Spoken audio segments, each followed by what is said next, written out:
শরীয়তের প্রণয়ন এবং হালাল হারাম নির্ধারণ দাবি করা। বান্দা তার যাবতীয় ইবাদত বন্দেগী লেনদেন আদান-প্রদান, তাদের মাঝে পারস্পরিক সম্পর্ক, নিজেদের মাঝে সৃষ্টি দ্বন্দ্ব, কলহ নিরস, মামলা মোকদ্দমা ইত্যাদি বিষয়ে বিচার কার্যে যে নীতি বা বিধান অনুসরণ করে চলবে তা প্রণয়ন একত্রিত একমাত্র মহান রব্বুল আলামিনের, যিনি মানবজাতির পরিচালক এবং সৃষ্টি জগতের স্রষ্টা। আল্লাহ তাআলা বলেন কোরআনের আয়াত, শুনে রেখো, তা তারই তারই কাজ সৃষ্টি করা এবং আদেশ দান করা।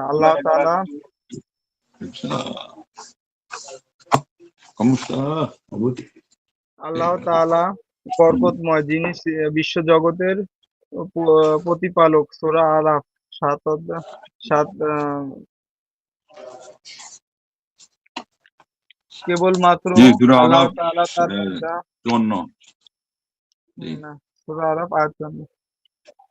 কেবলমাত্র আল্লাহ তাআলা বান্দা উপযোগী বিষয়াদি জানেন, বিধান তিনি মানুষের জন্য উক্ত বিধান প্রণয়ন করেন। আল্লাহ তাআলা তার রব্বুল আলামিন ও প্রভুত্বের যোগ্যতা বলে বান্দার জন্য শরীয়ত ও বিধান প্রণয়ন করেন। মানব গোষ্ঠী যেহেতু আল্লাহ তাআলার বান্দা, তাই তার উক্ত বিধান এবং শরীয়ত মানা ফরজ। এর যাবতীয় কল্যাণ বান্দার ভোগ করবে। আল্লাহ তাআলা বলেন কোরআনের আয়াত, তারপর যদি তোমরা কোনো বিষয়ে বিভেদ সৃষ্টি পবিত্র হয়ে পড়ো, তাহলে তা আল্লাহ তাআলা ও তার রাসূলের প্রতি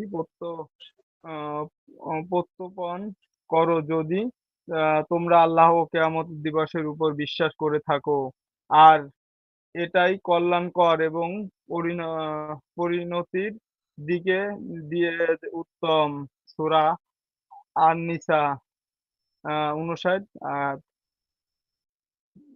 অপর আয়াতে আল্লাহ তাআলা বলেন কোরআনের আয়াত, তোমরা যে বিষয়ে মতভেদ করো তা ফয়সালা আল্লাহ তাআলার কাছে সোপর্দ। উনি আল্লাহ তাআলা আমার পালনকর্তা। সূরা আয়াত ১০। বান্দাহর জন্য আল্লাহ তাআলা ব্যতীত অন্য কেউ শরীয়তের প্রত্যক্ষ গ্রহণ বিষয়টিকে আল্লাহর নাকচ করে দিয়ে বলেন কোরআনের আয়াত, তাদের কি এমন শিরক দেবতা আছে যারা তাদের জন্য যে ধর্ম সিদ্ধ করেছে যার অনুমতি আল্লাহ দেয়নি। সূরা আশ-শূরা আয়াত ২১। অতএব যে ব্যক্তি আল্লাহর শরীয়ত ব্যতীত অন্য কোন শরীয়তের বিধান গ্রহণ করবে, সে আল্লাহর সাথে শিরক স্থাপন করবে। আর আল্লাহ এবং তার রাসূল সাল্লাল্লাহু আলাইহি ওয়াসাল্লাম যে ইবাদত শরীয়ত সম্মত করেনি তা নবস্কৃত বিদআত। আর প্রত্যেক বিদআতই পথভ্রষ্টতা। এই প্রসঙ্গে রাসূলুল্লাহ সাল্লাল্লাহু আলাইহি ওয়াসাল্লাম বলেন, যে ব্যক্তি আমাদের এই দ্বীনের মধ্যে এমন নতুন সংযোজন করবে যা তার অন্তর্ভুক্ত নয়, তা প্রযোজ্য। অন্য বর্ণনায় বলেছেন রাসূলুল্লাহ সাল্লাল্লাহু আলাইহি ওয়াসাল্লাম, যে ব্যক্তি এমন কোনো কাজ করলো যা আমাদের দ্বীনের মাঝে নেই, তার ওই কাজ প্রত্যাখ্যান। রাজনৈতিক পর্যায়ে ও মানুষের মাঝে ছলনার ক্ষেত্রে আল্লাহ তাআলা ও রাসূলুল্লাহ সাল্লাল্লাহু আলাইহি ওয়াসাল্লাম যা শরীয়ত সম্মত করেনি, তাহাই স্থগিত আল্লাহর দোহী বিধান ও জাহিলিয়াত অজ্ঞতা যুগের বিধান। আল্লাহ তাআলা বলেন কোরআনের আয়াত, তারা কি জাহিলিয়াতের আমলের ফয়সালা কামনা করে? আল্লাহ তাআলার অপেক্ষা বিশ্বাসীদের জন্য উত্তম ফয়সালাকারী কে? সূরা আল মায়দা আয়াত ৫০।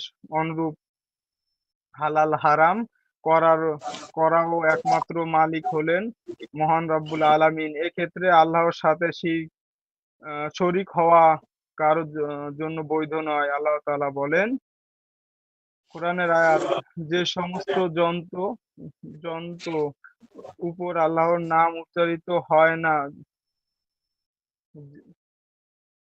যে সমস্ত জন্তুর উপর আল্লাহ তাআলার নাম উচ্চারিত হয় না, সেগুলো থেকে ভক্ষণ করো না, এই ভক্ষণ করা গুনাহ। নিশ্চয়ই শয়তানরা তাদের বন্ধুদেরকে আহ, প্রত্যাশে প্রত্যা- প্রত্যাদেশ করে যেন তারা তোমাদের সাথে তর্ক করে। যদি তোমরা তাদের অনুগত্য করো, তোমরাও মুশরিক হয়ে যাবে। সূরা আল আনাম আয়াত 121। আল্লাহ তাআলা হারামকৃত বিষয়কে হালাল করার ক্ষেত্রে শয়তান ও তার দোসরদের অনুগত করাকে আল্লাহ তাআলা তার সাথে শিরক করা বলে উল্লেখ করেছেন। এমন ভাবে আল্লাহ তাআলা হালালকৃত বস্তুকে হারাম ও হারামকৃত বস্তুকে হালাল করার ক্ষেত্রে যে সকল লোক আহ, উলামা এবং নেতাদের অনুগত্য করবে, তারা যেন আল্লাহকে বাদ দিয়ে তাদের মাহবুদ হিসেবে গ্রহণ করলো। কারণ আল্লাহ তাআলা বলেন কোরআনের আয়াত, তারা তাদের পণ্ডিত্য এবং সংসার আহ, বিরাগীদেরকে তাদের পালনকর্তা রূপে গ্রহণ করে আল্লাহ তাআলা ব্যতীত এবং মরিয়মের পুত্রকেও। অথচ তারা আদিষ্ট ছিল একমাত্র মাবুদের ইবাদতের জন্য, তিনি ছাড়া কোনো মাবুদ নেই। তারা তা শিরক সাব্যস্ত করে, তার থেকে তিনি পবিত্র। সূরা আত-তাওবা আয়াত 31। হাদিসে হাদিসে এসেছে রাসূলুল্লাহ সাল্লাল্লাহু আলাইহি সাল্লামের উপরোক্ত আয়াতটি সদ্য খ্রিস্টান হলে ইসলাম গ্রহণকারী সাহাবী আদি ইবনে হাতিম এর নিকটে পাঠ করলে তিনি বলেন, হে আল্লাহ রাসূল, আমরা তো তাদের ইবাদত বা পূজা করতাম না। তখন রাসূলুল্লাহ সাল্লাল্লাহু আলাইহি সাল্লাম বলেন, এমনি এমনটি কি হয়নি যে আল্লাহ হারামকৃত বিষয়কে তারা তোমাদের জন্য হালাল বলে ফতোয়া দিলে তোমরা তা মেনে নিতে এবং আল্লাহর হালালকৃত বস্তুকে তারা হারাম বলে সিদ্ধান্ত দিলে তোমরা তা সদরে গ্রহণ করতে? তিনি বলেন, হ্যাঁ, তা আমরা করতাম। রাসূলুল্লাহ সাল্লাল্লাহু আলাইহি সাল্লাম, এটাই হলো তোমাদের ইবাদত করা। হালাল হারামের ক্ষেত্রে আল্লাহকে বাদ দিয়ে উলামা ও নেতাদের আনুগত্য করলে নেতাদের ইবাদত এবং আল্লাহর সাথে শিরক করা হয়। আর এই হলো বড় শিরক, যা কালেমা তাওহীদ শাহাদু আশহাদু আল্লা ইলাহা ইল্লাল্লাহ এর চাহিদা পরিপন্থী। কালেমা তাওহীদ কালেমায়ে তাওহীদের অন্যতম চাহিদা হলো হালাল হারাম করার একচ্ছ অধিপতি হলেন মহান রব্বুল আলামিন। এই যদি হয়, ওই ব্যক্তির অবস্থা যে জেনে শুনে হালাল হারামের ক্ষেত্রে আল্লাহর বিধানের বিপরীতে এ সকল অলি অলিম আলিম ওলিমা ও আবেদর অনুগত্য করে, অথচ তারা সঠিক ইলম ও ধর্মের অধিক নিকটবর্তী। ইজতিহাদি বিষয়ে সঠিক সিদ্ধান্ত পৌঁছাতে না পারার কারণে তারা ভুলও করতে পারে, তবে ভুল হলেও তারা সওয়াব পাবে। তাহলে তাহলে তারা কাফের ও নাস্তিকদের রচিত বিধান অনুসরণ করে, তাদের অবস্থা কি হতে পারে? এই মানব রচিত বিধানগুলোকে নামধারী কিছু মুসল্লি ইসলামী দেশসমূহ আমদানি করে যে অনুযায়ী আমাদের মাঝে ফয়সালা করেছে। লা হাওলা ওয়ালা কুওয়াতা ইল্লা বিল্লাহ। আল্লাহ তাআলা ব্যতীত ভালো কাজের তৌফিক দাতা এবং অসৎ কাজ হতে বাধা দানকারী কেহ নেই। অবশ্যই এ সকল লোক আল্লাহকে বাদ দিয়ে কাফিরদেরকে নিজেদের রব বা মাবুদ হিসেবে গ্রহণ করেছে। কাফিররা এরূপ নামধারী মুসল্লিদের জন্য বিধান তৈরি করে, হারামকে হালাল করে এবং সে অনুযায়ী মানুষের মাঝে ফয়সালা করে। পরের পর এটাই। আলহামদুলিল্লাহ ওয়াসসালাতু ওয়াসসালামু আলা রাসূলিল্লাহ ওয়া আলা আলিহি ওয়া সাহবিহি ওয়া আম্মা বাদ। এখানে সপ্তম পরিচ্ছেদ আজকে। আমাদের শিরোনাম হলো লেখক হাফিজাহুল্লাহ শেখ সালেহ আল ফৌজান হাফিজাহুল্লাহ তিনি বেঁধেছেন অধ্যায় যে বিধান প্রবর্তন এবং হালাল ও হারাম ঘোষণা দেওয়া। বলছেন যে আহকাম তথা বিধান প্রবর্তন করা, যেটার উপর বান্দারা চলবে তাদের ইবাদতে, লেনদেনে, তাদের জীবনের প্রতিটি দিক ও বিভাগে, প্রতিটি কাজকর্মে, যেটার মধ্যে রয়েছে তাদের মধ্যকার ঝগড়া বিবাদ মীমাংসা করা এবং তাদের মধ্যকার যত নালিশ আছে সেগুলোর ফয়সালা দেওয়া। এটা হলো আল্লাহ রাব্বুল আলামিনের হক, যিনি হলেন সকল সৃষ্টিকুলের স্রষ্টা।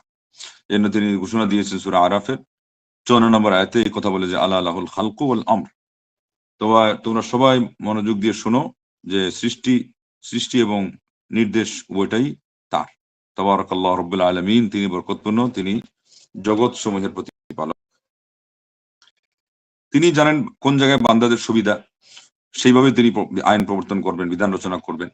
তিনি রব হিসাবে তাদের জন্য তার অধিকার হলো যে তিনি বিধান রচনা করবেন, আর তারা হলো তার বান্দা হিসাবে উচিত হলো তার পক্ষ থেকে বিধানগুলো মেনে নিবে।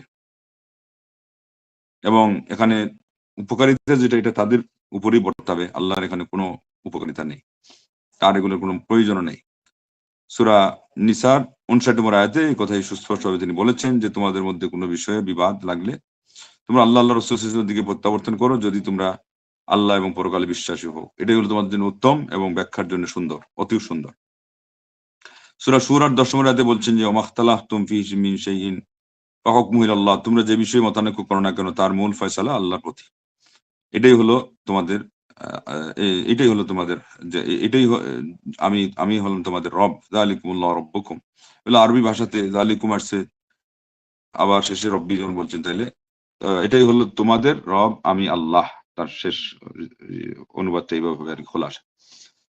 আল্লাহ রাব্বুল আলামিন বান্দারা কোন আইন প্রবর্তন করবে এটাকে তিনি অস্বীকার করেছেন। তিনি বলেছেন সূরা শুরা 21 নম্বর আয়াতে আমলাহুম শুরাকাউ শারাউ লাহুম মিনাদ দীন মা লাম ইয়াযাম বিহিল্লাহ, তাদের কি আল্লাহর সাথে এমন কোন শরীক আছে আরো কেউ, যেগুলো আল্লাহর অনুমতি ছাড়া তারা নিজেরা আইন প্রবর্তন করবে? তার মানে আইন প্রবর্তন করলে এটা যেন মাবুদ হিসাবে পরিগণিত হয়ে গেল। অতএব যে ব্যক্তি আল্লাহর বিধান ছাড়া অন্য কারো বিধান রচনা, আইন প্রণয়ন এগুলোকে মেনে নিবে, সে আল্লাহর সাথে ওই লোকটাকে শরীক করলো। যেটা আল্লাহ এবং আল্লাহ রাসূল সাল্লাল্লাহু আলাইহি ওয়াসাল্লাম প্রবর্তন করেন নাই, সেটা একদিকে প্রাথমিক পর্যায়ে হবে কি বেদাত, আর প্রত্যেক বেদাত গুমরাহি। আর এর ব্যাপারে হাদিস আসছে যে মান আহদাসা ফি আমরিনা হাদা মা লাইসা মিনহু ফাহুয়া রাদ্দুন, ফি রিওয়ায়াতিন বুখারী মুসলিমে আসছে, আরেক বর্ণনা মুসলিমে আসছে মান আমিলা আমালান লাইসা আলাইহি আমরুনা ফাহুয়া রাদ্দুন। প্রথমটার অনুবাদ হচ্ছে যে নতুন কিছু উদ্ভাবন করলো যেটার উপর আমার নির্দেশ নেই, সেটাও প্রত্যাখ্যাত। দ্বিতীয়টার অনুবাদ হচ্ছে যে এমন আমল করলো যার উপর আমার কোনো নির্দেশ নেই, তারটাও প্রত্যাখ্যাত। যেটাকে আল্লাহ এবং আল্লাহ রাসূল সাল্লাল্লাহু আলাইহি ওয়াসাল্লাম প্রবর্তন করেন নাই রাজনীতিতে এবং মানুষের মধ্যে ফয়সালা করতে, এটাই হলো তাগুতের হুকুম, বিধান এবং জাহিলি বিধান। এটা কথা আল্লাহ কোরআনে বলছেন আফা হুকমাল জাহিলিয়াতি ইয়াবগুন, তারা কি জাহিলি বিধান চাচ্ছে? ওমান আহসানু মিনাল্লাহি হুকমান লিকাওমি ইউকিনুন, আর বিশ্বাসী মানুষের জন্য আল্লাহর বিধান অপেক্ষা আর কত সুন্দর বিধান আছে, কিবার সুন্দর বিধান আছে। এইভাবে হালাল এবং হারাম ঘোষণা দেওয়া, ফয়সালা দিয়ে দেওয়া, এটা হলো আল্লাহর হক। কারোর জন্য এটার মধ্যে অংশীদারিত্বের অবকাশ নেই। আল্লাহ বলছেন ওয়ালা তাকুলু মিম্মা লাম ইউযকারিসমুল্লাহি আলাইহি ওয়া ইন্নাহু লাফিসক, যেখানে আল্লাহর নাম নেওয়া হয় না এরকম পশু জবাই করার সময়, এটাও তোমরা খায়ও না, আর এটা হলো অবাধ্যতা। আর এর বিপরীতে আর শয়তান কি করে, ওয়ান্নাশ শায়াতিনা লা ইউহুনা ইলা আউলিয়াইহিম লিইউজাদিলুকুম, শয়তানরা তারা তাদের বন্ধুদের কাছে প্রত্যাদেশ করে যাতে করে ওরা যেন তোমাদের সাথে ঝগড়ায় লিপ্ত হয়, আর তোমরা যদি তাদের অনুসরণ করো তাহলে তোমরা তখন হয়ে যাবে মুশরিক। সূরা নামের 121। তাইলে এখানে আল্লাহ রাব্বুল আলামিন শয়তানের আনুগত্য, শয়তান এবং তার বন্ধুদের আনুগত্য ধরেছেন কোনটাকে? হারামকে হালাল করাকে। যে হারামকে হালাল ঘোষণা দিবে এটা হলো শয়তানের আনুগত্য করা, শয়তান এবং তার বন্ধুদের আনুগত্য করা, এবং এটা হলো আল্লাহর সাথে শিরক, এর নামান্তর। এমনি ভাবে যে ব্যক্তি আলেম সমাজের এবং শাসক সমাজের অনুসরণ করবে, তাদের আনুগত্য করবে, হালালের ক্ষেত্রে হারাম, হারামের ক্ষেত্রে হালালের কাজে পরিগণিত বা ঘোষণা দেওয়ার কাজে সে কি করলো? ফাকাদ ইত্তাখাযাহুম আরবাবাম মিন দুনিল্লাহ, আল্লাহর পরিবর্তে তাদেরকে সে রব বানিয়ে নিল। যেমন আল্লাহ পাক বলছেন, ইত্তাখাযু আহবারাহুম ওয়া রুহবানাহুম আরবাবাম মিন দুনিল্লাহ ওয়াল মাসীহা ইবনে মারইয়াম ওয়া মা উমিরু ইল্লা লিয়াবুদু ইলাহান ওয়াহিদা লা ইলাহা ইল্লা হুয়া সুবহানাহু আম্মা ইউশরিকুন। সূরা তাওবার ৩১ নম্বর আয়াত। যে তারা তাদের যাজক এবং সেই ধর্মের এই সমস্ত যারা রয়েছে পণ্ডিত, পাদ্রী, এদেরকে আল্লাহর পরিবর্তে রব বানিয়ে নিয়েছে। আর মারিয়াম তো নয়, ঈসা আলাইহিস সালামকেও তারা রব বানিয়ে নিয়েছে। ওই যে উনাকে বলে আল্লাহর ছেলে। অথচ তাদেরকে নির্দেশ দেওয়া হয়েছিল তারা কেবলমাত্র এক আল্লাহর ইবাদত করবে। আল্লাহ ছাড়া সত্যিকার কোনো মাবুদ নেই। তিনি পুত পবিত্র ওই সমস্ত বিষয় থেকে যেগুলোতে তারা তার সাথে অন্যকে শরীক করে থাকে। হাদিসের মধ্যে আসছে যে এই আয়াত পড়ার পর আল্লাহ নবী সাল্লাল্লাহু আলাইহি ওয়াসাল্লাম, এই আয়াত আল্লাহ নবী সাল্লাল্লাহু আলাইহি ওয়াসাল্লাম পড়ার পর আদি ইবনে হাতিম তাই তিনি বললেন যে, হে আল্লাহর রাসূল সাল্লাল্লাহু আলাইহি ওয়াসাল্লাম, আমরা তো তাদের ইবাদত করতাম না। তখন তিনি পাল্টা প্রশ্ন করলেন আল্লাহ নবী সাল্লাল্লাহু আলাইহি ওয়াসাল্লাম যে, আলাইসা ইউহিল্লুনা লাকুম মা হারামাল্লাহ ফাতুহিল্লুনা ওয়া ইউহাররিমুনা মা আহাল্লাল্লাহ ফাতুহাররিমুনা। তারা আল্লাহর হারামকৃত বস্তুকে হালাল ঘোষণা দিলে আর হালালকৃত বস্তুকে হারাম ঘোষণা দিলে তোমরাও কি তাই মেনে নিতে না? তারা বলল সেটা করতাম। তখন তিনি বললেন যে, নবী সাল্লাল্লাহু আলাইহি ওয়াসাল্লাম বললেন, ফাতিলকা ইবাদাতুহুম, এটাই তো ইবাদত। তার মানে নির্দেশ মানাটা এটা অনেক বড় একটা বিষয়। কেউ কারো নির্দেশ মানবে, এটা মাবুদ ছাড়া কারো নির্দেশ কেউ মানতে পারবে না। এটা যদি মানলো এইভাবে নিরঙ্কুশ ভাবে তারা মেনে নিচ্ছে নির্দ্বিধায়, তাহলে এটা ইবাদত করা হয়ে যাচ্ছে। তখন শেষে গিয়ে উনি বলছেন যে এই হালালকে হারাম, হারামকে হালাল করা, তাদের মাধ্যমে যেগুলো, এটা যদি ইবাদত হয়ে থাকে আর শিরিক হয়ে থাকে, এবং এটা হলো শিরকে আকবার, যেটা হলো সম্পূর্ণ তাওহীদের সাথে সাংঘর্ষিক, এবং যে তাওহীদটা হলো শাহাদাত আল্লাহ ইলাহা ইল্লাল্লাহ, এই শাহাদাতুল কালিমার হলো দাবি এবং তার হলো এটা বিষয়বস্তু। অতএব এর থেকে এটাও পাওয়া যায় যে হালাল এবং হারাম করা এটা হলো আল্লাহ রাব্বুল আলামিনের নিছক অধিকার।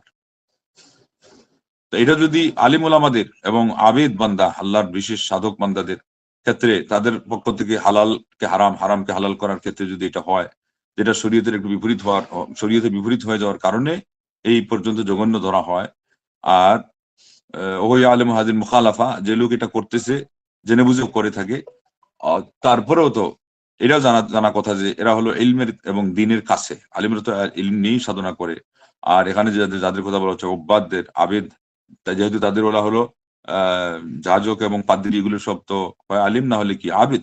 তো এদের কথা যদি মানাটা এরকম হয়, আল্লাহ দ্রুতা হয়, শিরিক হয়, যারা হলো ইলমের এবং দিনের কাছের লোক, হতে পারে এমনও যে তারা ইজতিহাদে ভুল করছে, সেখানে সঠিক সিদ্ধান্তে পৌঁছতে পারে নাই।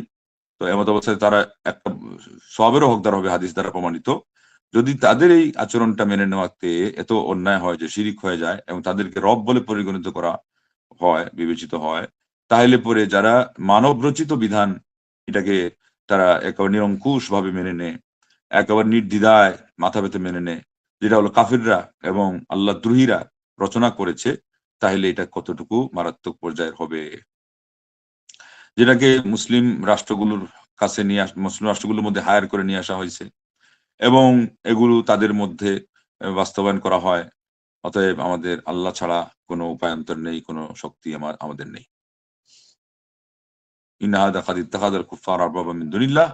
উনি সবশেষে বলতেছেন, অবশ্যই এই যে এক আচরণ করবে সে কাফিরদেরকে আল্লাহর পরিবর্তে রব বানিয়ে নিয়েছে এবং তারাই তাদের জন্য বিধান রচনা করে আর হারামকে হালাল এবং তাদের মধ্যে এইভাবে করে হারামকে বৈধতা দেওয়ার মাধ্যমে ফয়সালা করে আল্লাহর সৃষ্টিকুলের মাঝে, যেটা বর্তমানে আমরা দেখতে পাচ্ছি।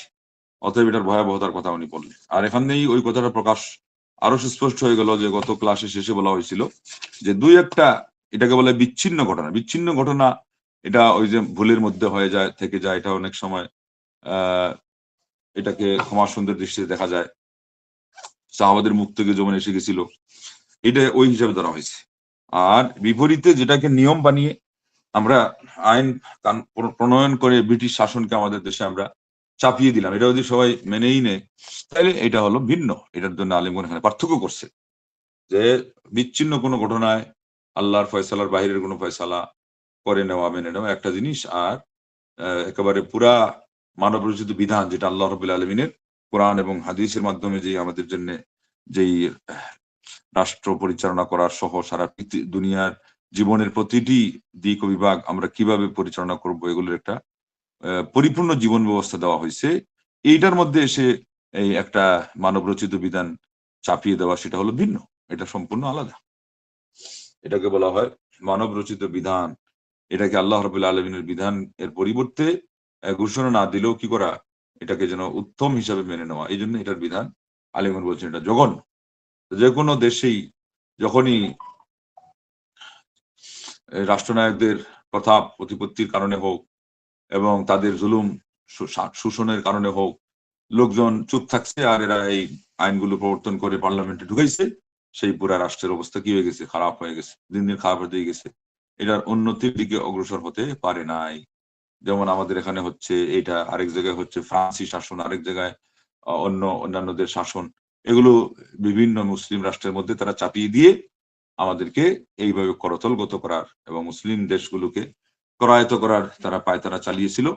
সময় মতো তারা এগুলো সফলতা একেবারে শীর্ষে পৌঁছায় দিয়েছে। আজকেও আমাদের সমাজে এটা দেওয়ার পরেও, ব্রিটিশ শাসন এগুলো চালানোর হওয়ার পরেও এদিকে হিন্দুদেরও আর কিছু ক্ষুধা থেকে গেছে, তারা ইসকনের মাধ্যমে আমাদের দেশ কিভাবে দখল করা যায় সেই পায়তারা চালাচ্ছে। এরপরে খ্রিস্টান মিশনারি পক্ষ চাচ্ছে যে দেশকে দখল করবে। 2030 সালে এক একজনের এক একটা এজেন্ডা। হিন্দু বলছে যে 90 জনের মুখ থেকে জয় শ্রীরামের স্লোগান বের করবে।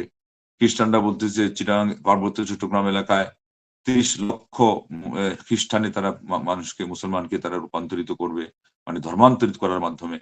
এইভাবে ব্রাক, আশা, গ্রামীণ ব্যাংক, এমনি ভাবে আরো বিভিন্ন প্রকল্প, তাদের এগুলো সুদী লেনদেন, যেগুলোর সমন্বিত চেষ্টা হবে কিসের মাধ্যমে, ইহুদি শক্তি, খ্রিস্টীয় শক্তি, বৌদ্ধিস্ট শক্তি এবং হিন্দু শক্তি, হিন্দুত্ববাদ বাবুগিরি করতে গিয়ে যা করতে চাচ্ছে, এই সবগুলোর একটা সুবল থাবা আজকে আমাদের গায়ের উপরে পড়ছে, যার ফলে আমাদের জনগণের এবং আমাদের দেশের নাগরিকের ধর্মের অবস্থাটা হয়ে গেছে সবচেয়ে বেশি হযবরল, সবচেয়ে বেশি হাস্যকর এবং সবচেয়ে বেশি নাজেহাল। ট্রান্সজেন্ডারের ইস্যুতেও আমাদের মুসলমানদেরকে তারা যতটুকু ফেঁসিয়ে দিয়েছে, হিন্দু ছেলেদেরকে টাকা পয়সা দিয়ে লিলিয়ে মুসলিম মেয়েদের সাথে গার্লফ্রেন্ড বানানোর একটা প্রহসন শুরু করে দিয়ে, এদেরকে টুপ দেখিয়ে বিয়ের কথা বলে এবং ভালোবাসার দোহাই দিয়ে আমাদের ইসলামের মুসলমানদেরকে তারা অপমান করছে। শতকরা 92% মুসলমানদের দেশে এটা মেনে নেওয়ার মতো নয়, এক মুহূর্তের জন্য সহ্য করার মতো নয়। কিন্তু এরপরেও আমাদেরকে করতে হবে কি, যে যেন তেন প্রকারণ খালি একটা বললে হবে না, করলে হবে না। তারা যেভাবে বহুকাল যাবৎ সুদূর প্রসারী তাদের নেটওয়ার্ক এবং সুচিন্তিত তাদের সেই প্ল্যান প্রোগ্রাম নিয়ে গিয়ে আজকে এতদূর পৌঁছে গেছে যে তিনটা তীর চিহ্ন বিশিষ্ট বর্ষা তারা ঘরে ঘরে বিতরণ করছে ফ্রিতে, যাতে করে আমাদের মুসলমানদের ঘরে তারা এগুলো পৌঁছে দিচ্ছে, মুসলমানদের হাতে মুসলমানদেরকে তারা আহত করবে বা নিহত করবে। এমন পরিস্থিতি তারা যদি করতে পারে, তাইলে আমরা কি পর্যন্ত এই পর্যন্ত এসে যে আমরা গাফিল ছিলাম, উদাসীন ছিলাম, এর খেসারত সহ মাসুল তোলা সহ এই যে চতুর্মুখী আমাদের মোকাবেলা করা, আমাদের উপরে উপর্যুপরি তারা যেই পরিমাণ হামলা চালাচ্ছে, এটা হলো স্নায়ু হামলা, এটা হলো চিন্তার যুদ্ধ, যেটার থেকে উদ্ধার পাইতে গেলে আমাদের এখন আর ওই ঘুমিয়ে থাকার তো অবকাশ নাই। আমাদের ভিতরকার অনেক কাদা ছুড়াছুড়ি আছে, ভিতরকার অনেক জিনিস আছে, এগুলো এখন একটু মিনিমাইজ করে আমাদের দলমত নির্বিশেষে আমরা যে 92% মুসলমান, অন্তত 50% মুসলমানের যে প্রকৃতপক্ষে মুসলমানের শক্তি বা ঐক্য, এটা যদি আমরা রূপ না দিতে পারি, তাইলে উপায় নাই তাদের মোকাবেলা করতে দাঁড়ানোর জন্য। তারা এমন ভাবে অস্ত্র সজ্জিত হয়ে আজকে আমাদের ঘরের ভিতরে ঢুকে পড়েছে। এই জন্য এই মুহূর্তটা অত্যন্ত স্পর্শকাতর সময় যাচ্ছে। এই সময় আমাদেরকে যেমন একদিকে আকীদা শিখতে হবে, খুব দৃঢ়তার সাথে সুন্নাহকে অবলম্বন করতে হবে নিষ্ঠার সাথে, সেই সাথে আমাদের যে দ্বিতীয় শক্তি, একটা আধ্যাত্মিক ইমানি শক্তির পরে পরে মুসলিম মিল্লাতের ঐক্য, ওইটার প্রতি যত্নশীল হতে হবে খুব চতুরতার সাথে এবং সাবধানী হয়ে। এটাকে খামখালিপনার মধ্যে ঢেলে দিলে হবে না। আমরা তাওহীদের কথা, সুন্নাহর কথা বলে যদি এই জিনিসটার কথা চিন্তা না করি, যেমন মুসলমান হিসেবে যারাই অন্তত আমরা বলবো যে আহলুস সুন্নাহ ওয়াল জামাতের এই শিরোনামে একমত, এই সামিয়ানের নিচে আছে, তা থেকেও আশারি, কেউ মাতুরিদি, ওরা বুঝেই না যে এটা আহলুস সুন্নাহ জামাত না, তো এটাকেও সময় মতো ইবনে তাইমিয়া রাহিমাহুল্লাহ বলছেন, যেখানে প্রকৃত আহলুস সুন্নাহ নাই, বিশেষ করে রাফিজি আছে, মারাত্মক পর্যায়ের অন্যান্যরা আছে, জাহমি আছে, ওদের মোকাবেলায় উনি বলেছেন যে কোনো কোনো জায়গায় আশআরী এবং মাতুরিদিকে আহলুস সুন্নাহ ওয়াল জামাত বলা যাবে। তা আমরা আজকে এই চিকন কথাগুলো সময় মতো যেখানে কাজে লাগানোর কথা আমরা মনে রাখতে পারি না, ওই মোটা বুদ্ধির কাজ নিয়ে শুরু করে দিই যুদ্ধ, হুলস্থল এবং ফিকহি প্রতিষ্ঠান যেগুলো গবেষণার জন্য নেওয়া হয়েছে, এগুলো মোটের উপরে হতেই পারে গোলামি যদি কেউ বাদ দিয়ে দেয়। সেই জায়গায় এখন আমাদের সমাজে একদল বলতেছে মাযহাবের প্রতিষ্ঠাতা শয়তান বা ইবলিস শয়তান। এগুলো সম্পূর্ণভাবে আমাদের মুসলিম মিল্লাতের ঐক্যের যে একটা ভিত, এটার মধ্যে একেবারে থমথমে একটা মানে চালাচ্ছে হামলা, যে আমাদের নিজেদের পক্ষ থেকে কোরআন সুন্নাহ আর তাওহীদ সুন্নাহর দোহাই দিয়ে, যেটার কারণে আমাদের যে দ্বিতীয় শক্তি যেটা, এটা আমরাই খর্ব করে ফেলতেছি, বুঝতে পারতেছি না। এই জন্য মুসলমানকে সচেতন হতে হবে, সুচতুর হতে হবে এবং দ্বিশক্তি সম্পন্ন দূরদর্শী চিন্তাশীল হতে হবে। এই ঠুটকা আর ঠুমকা চিন্তা নিয়ে ইসলামের ময়দানে যারা আসবে, এদের জন্য এটা ময়দান নয়, এটা তাদের জন্য হিতকর নয়, মুসলিম সমাজের জন্য এটা ক্ষতিকর। আমাদের সবাইকে আল্লাহ রাব্বুল আলামিন যেন দ্বীনের সঠিক বুঝ দান করেন। আল্লাহুম্মা ফাক্কিহনা ফিদ-দ্বীন ওয়া ওয়াফিকনা ফীহি লিমা তুহিব্বু ওয়া তারদা ইয়া আজিজু ইয়া কারীম ইয়া আরহামার রাহিমিন। ওয়া সাল্লাল্লাহু ওয়া সাল্লামা আলা নবিয়িনা মুহাম্মদ ওয়া আলা আলিহি ওয়া সাহবিহি আজমাইন। আসসালামু আলাইকুম ওয়া রাহমাতুল্লাহি ওয়া বারাকাতুহু।